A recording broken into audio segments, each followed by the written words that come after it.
Hello बच्चों, how are you? I hope you are well. Today I am going to teach you your fifth chapter, a different kind of school.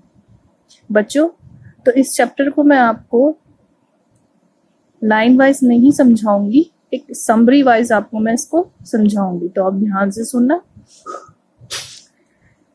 यह एक ऐसे school की कहानी है जहां बच्चों को परस्पर सहानुभूति रखना और एक दूसरे की सहायता करना सिखाया जाता था। लेखक मिस थीम के स्कूल के विषय में बहुत कुछ सुन चुका था। उसने सुना था कि बच्चों को बेहतर नागरिक बनाने के लिए वह अध्यापन के लिए नए तरीकों का प्रयोग कर रही थी।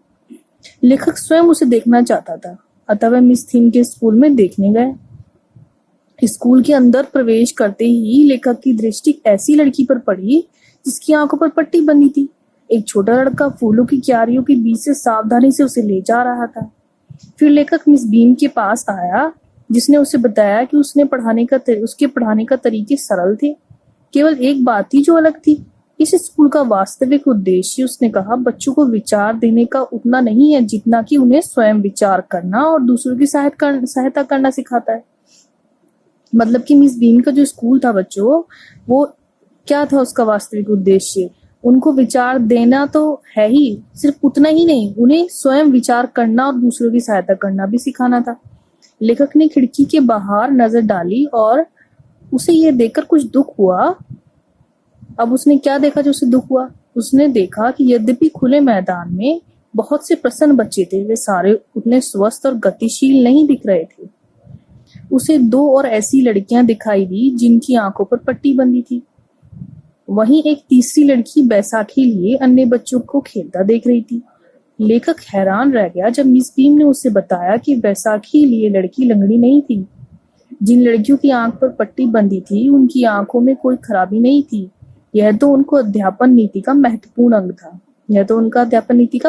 अंग था। बच्चों, उस स्कूल में क्या होता था कि कभी किसी बच्चे को लंगड़ी अवस्था में रखा जाता था, कभी किसी को अंधा बनाया जाता था, ताकि वो हर सिचुएशन में ढल सकें और अपने जीवन को अच्छी तरह व्यतीत कर सकें।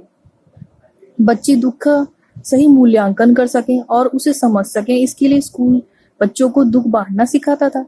बच्चों को पट्टी बांधी जाती थी या उन्हें लंगड़ा किया जाता था ताकि वे समझ सकें कि दुख वास्तव में क्या होता है। तब दूसरे बच्चों से ऐसे बच्चों को सहायता करने को कहा जाता है ताकि वे दुखी लोगों की सहायता करना सीख सकें। अतः प्रत्येक टर्म में हर बच्चे को एक दिन अंधा, एक दिन लंगड़ा, एक दिन बहरा और एक दिन घायल और एक दिन गूंगा बनना होता था। यह वह खेल था जिससे विद्यालय के हर बच्चे को खेलना पड़ता था। मिस थीम लेखक को एक पट्टी बंधी लड़की के पास लाई और लेखक को कुछ देर उसके पास छोड़ दिया लड़की के। लेखक ने पाया कि वह लड़की दूसरों से मिलने वाली सहायता की कद्र करती थी, परंतु उसका निश्चय था कि अपना मौका आने पर वह बेहतर सहायक बनेगी। उसने लेखक को बताया कि अंधे होने वाला दिन सर्वाधिक कठिन था। ऐसा इसलिए था कि चलना फिरना कठिन हो जाता था। अंधे को हमेशा चोट की चिंता सताती थी। वह उन चीजों से बचने का प्रयत्न करते थे जो वहां थी ही नहीं।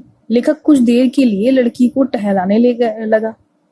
उसे थोड़ी दूर तक टहलाने के बाद लेखक को लगा कि वह पहले की तुलना में 10 गुना अधिक विचारपूर्ण बन चुका था। उसने यह पाया कि वस्तुओं और व्यक्तियों के बारे में बताना कितना आनंददायक होता है। ऐसा करके वे चीजें उसको अधिक आकर्षक लगने लगी थी। तो बच्चों, समझे आप इस पार्ट में क्या था कि वो स्कूल ऐसा था जहां पर प्रत्येक दिन कुछ अलग अलग अवस्थाएं दी जाती थी ताकि उनको मुश्किल घड़ी में भी अपना जीवन व्यतीत करना आ सके। इसीलिए मिस थीम के स्कूल में गया और आखिर में उसने मिस थीम से विदा ली। ठीक है बच्चों, आई होप आपको ये चैप्टर अच्छा भी लगा होगा और समझ में भी आया होगा। Thank you.